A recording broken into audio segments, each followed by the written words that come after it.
L'Assemblée générale est une étape importante dans la vie fédérale. Elle permet de faire le point sur le millésime écoulé et de se projeter dans l'avenir. Depuis le 19 décembre 2024, avec les élus du comité fédéral, nous avons travaillé un projet fédéral 2025-2028 qui vous a été présenté et qui est actuellement en cours de déploiement avec l'ensemble des comités régionaux et comités départementaux d'équitation. Il traduit une ambition commune pour tous les acteurs de l'équitation. Bien évidemment, les dirigeantes et dirigeants de Poney Club, de centres équestres, les organisateurs de compétition et plus largement tous ceux qui font de l'équitation une réalité aujourd'hui en France.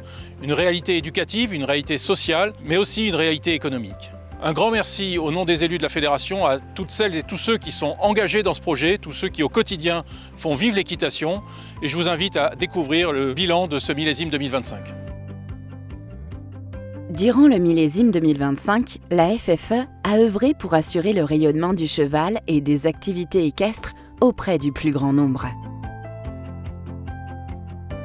La FFE a organisé la 3e édition du congrès Cheval et Diversité en avril 2025.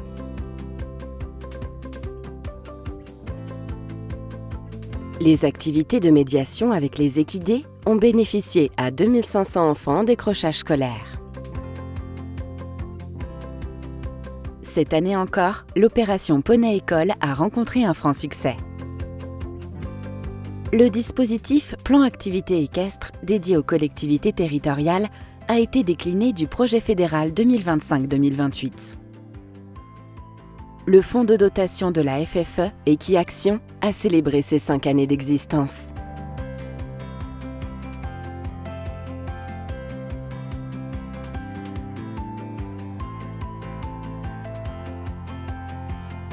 « 98 Poney Club et centres équestres ont obtenu la mention Bien-être animal en 2025. Les événements équestres ont été des moments propices à la diffusion de connaissances.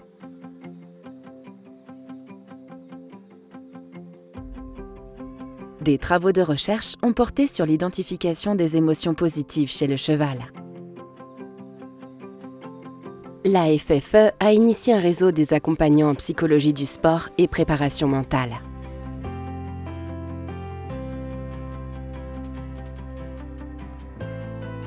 La FFE a mis en place cette opération pour aider les clubs à recruter de nouveaux cavaliers.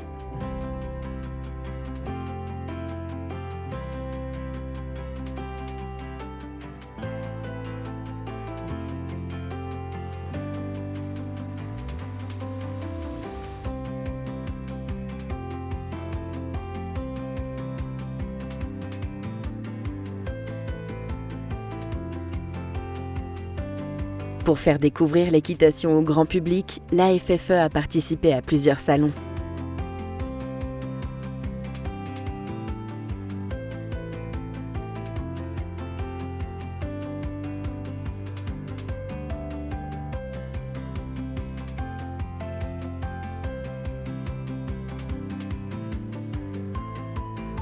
À la rentrée de septembre 2024, la FFE a misé sur une campagne capitalisant sur le sentiment de fierté d'être cavalier.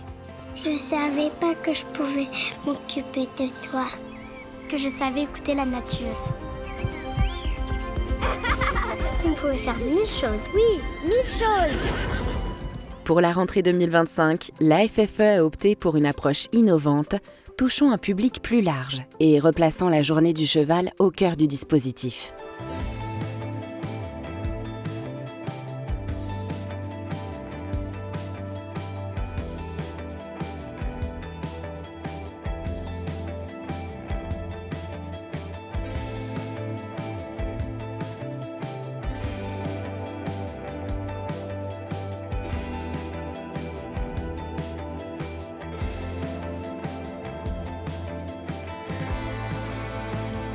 Dans le cadre d'une proposition de loi sur la médiation animale, la FFE a partagé les besoins en matière de réglementation du secteur. Elle a signé une convention avec le garde des Sceaux, favorisant les activités équestres comme support pour les services judiciaires. Aux côtés de ses partenaires, la FFE est mobilisée sur la révision du règlement sur le transport d'animaux vivants. Un travail de veille a été assuré sur les sujets agricoles ou lors des discussions budgétaires. À l'occasion des 20 ans du statut agricole pour les activités équestres, la FFE et le GHN ont mis en lumière les réalités auxquelles les poneys clubs et centres équestres font face, ainsi que les enjeux du statut agricole pour le milieu équestre lors d'une journée presse le 9 avril 2025. Plusieurs postes ont été obtenus au sein d'instances de décision, asseyant la représentation de la FFE au niveau national et international. La FFE a conclu de nombreux contrats de partenariat.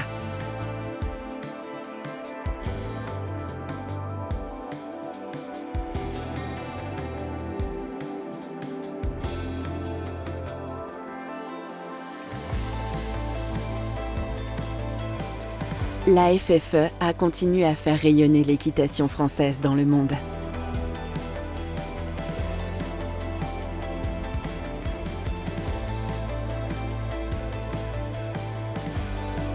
Le tout premier poney club FFE ouvert en Chine a fêté ses 10 ans.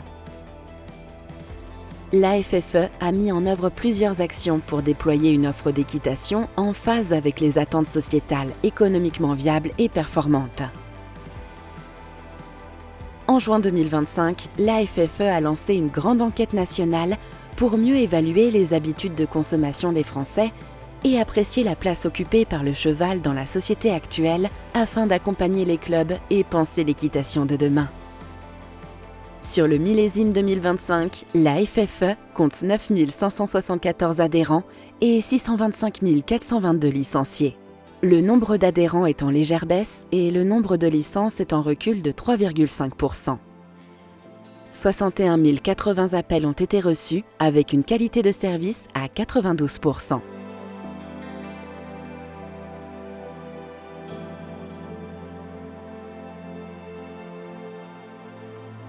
La boutique FFE a vendu en ligne 53 911 produits.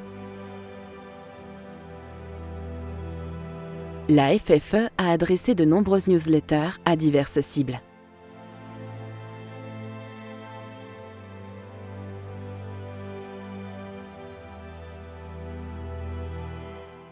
Magazine officiel de la Fédération depuis 25 ans, la REF a été rénovée, diffusée depuis septembre 2025 sous un nouveau format trimestriel.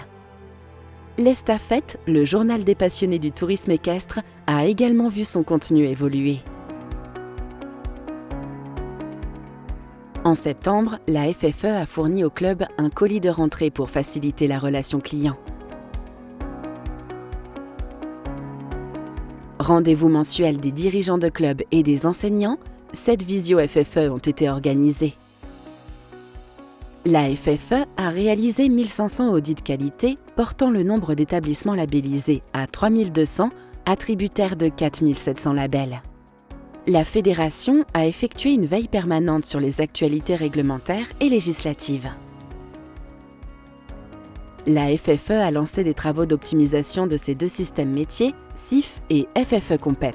Un compte fédéral unique simplifiera les démarches administratives des adhérents. La FFE a assuré plusieurs actions de promotion des métiers de l'équitation.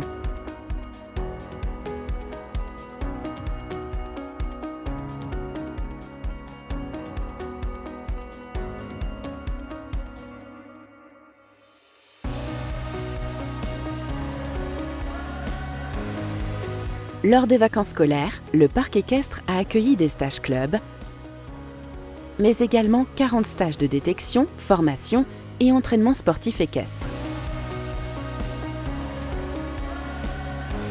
Le calendrier des événements organisés au parc équestre s'est étoffé. Les équipes du parc ont procédé à des travaux améliorant la qualité des terrains et l'accueil du public.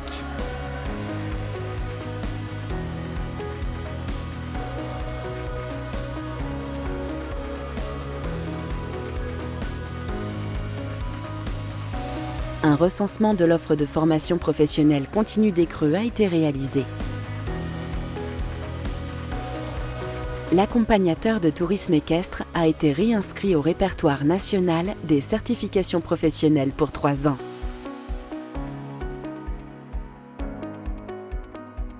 Deux premières formations du brevet fédéral d'encadrement des activités équestres sport-santé ont été organisées.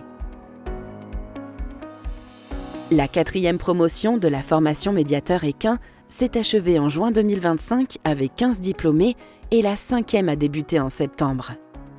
Le travail auprès des officiels de compétition a permis à 15 078 personnes d'acquérir ou maintenir un statut, dont 920 de niveau international. Sophie Dubourg a été reconduite à la tête de la DTN début 2025. Nous avons eu une très belle Olympiade et Paralympiade qui nous a menés jusqu'aux Jeux Olympiques de Paris 2024 avec les résultats sportifs attendus, de très belles médailles, une très belle image de l'équitation française en France. Et cette année, nous avons 49 médailles pour l'ensemble des disciplines internationales. Une très belle année sportive avec de grands remerciements pour l'engagement de nouveaux staffs et de staffs aussi reconduits qui ont mené toutes leurs équipes et individuelles à ces résultats. Le projet sportif fédéral partagé avec l'ensemble des acteurs va nous permettre de nous pencher sur le volet Ambition 2032 et la levée en compétences de tous les acteurs du sport, du plus petit cavalier au cavalier de haut niveau et surtout à l'encadrement, de l'enseignant au coach et entraîneur privé. Le nombre d'épreuves organisées en France est resté stable. Le nombre d'engagés, 1 446 000, est en baisse de 3,8% par rapport à 2024. Les organisateurs ont collecté un total de 52,4 millions d'euros d'engagement. Les circuits labellisés ont permis à chacun de poursuivre un objectif sportif dans une perspective de progression et de résultats adaptés à son niveau. La FFE a accompagné 4 993 cavaliers participants à 672 compétitions internationales, dont 161 en France. La France est le 2e organisateur mondial de compétitions internationales et le premier à l'échelle européenne. Les cavaliers de l'équipe de France ont récolté 49 médailles dans 10 disciplines différentes.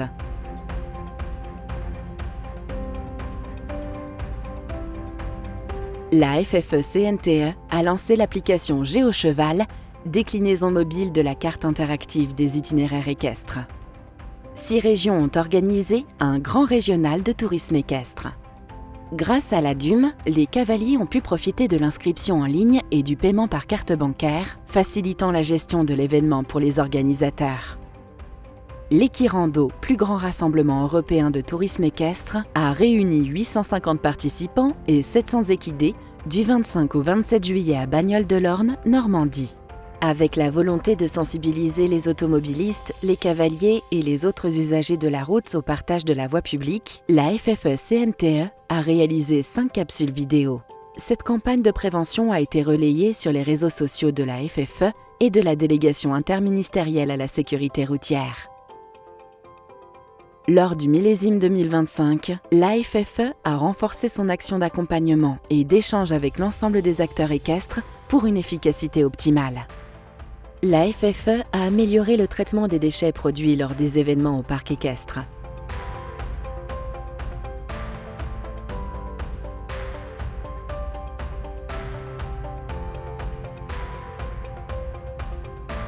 L'action fédérale engagée depuis 2020 a été renforcée par la création d'une commission de lutte contre les violences sexistes et sexuelles. La fédération a sensibilisé plusieurs populations aux atteintes à la probité.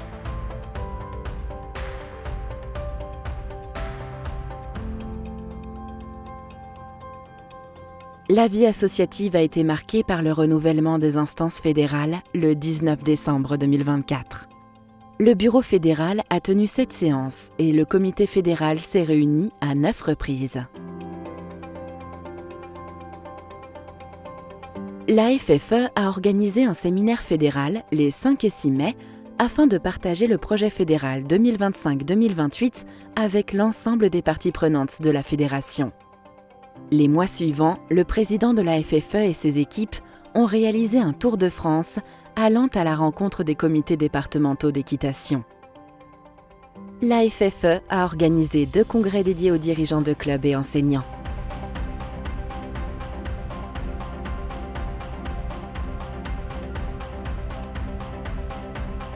La FFE a porté une attention particulière à l'accompagnement des comités régionaux et départementaux.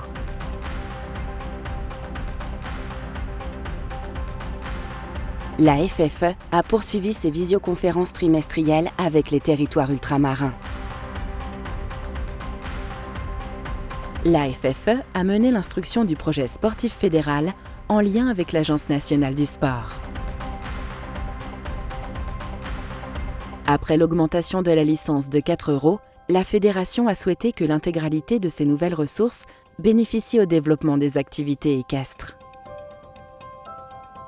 Assurant la mise en œuvre de ces projets et actions au quotidien, les permanents de la fédération ont représenté 145 équivalents temps plein.